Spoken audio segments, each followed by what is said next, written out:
gang. I've been asked by a few people to start doing more videos and blogs about tips and tricks to macro tracking and ways to be successful. So I wanted to kind of give you a little glimpse into some of the things that I do, which I find to be very helpful. And this one is inspired by my friend Karen. We were talking this week, and Karen sometimes falls off of her tracking when her week just gets away from her. And she says, oh, I'll just run into the kitchen and I'll grab whatever's quick in the fridge.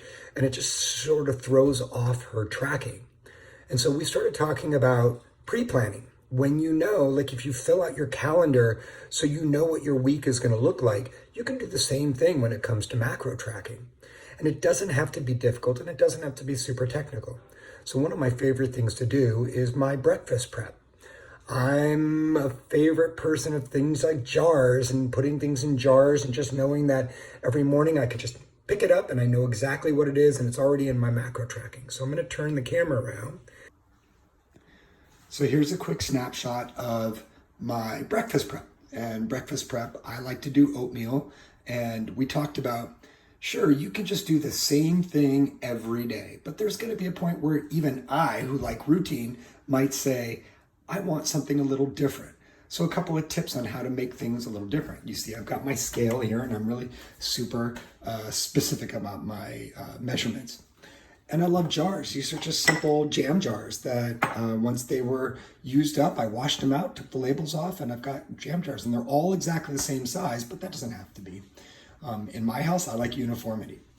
So these, because we are getting into fall, these are my pumpkin spice oatmeals. And these are my vanilla plant-based protein oatmeals. And these, you can see, have just a little spoonful of chocolate Shakeology in it. I'm using the Shakeology pumpkin spice for my oatmeals.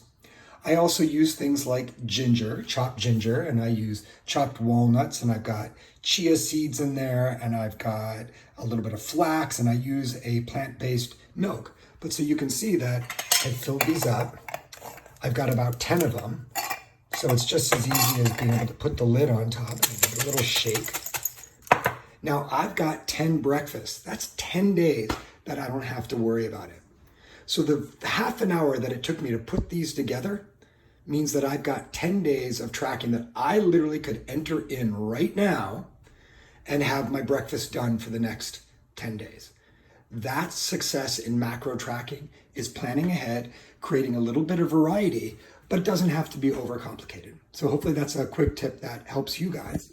Hopefully that's a quick tip that helps you guys to plan ahead and be successful with your macro tracking. Don't hesitate to share your tips and tricks with me that I'll share out with the group and ask any questions that you might have. Have a good one.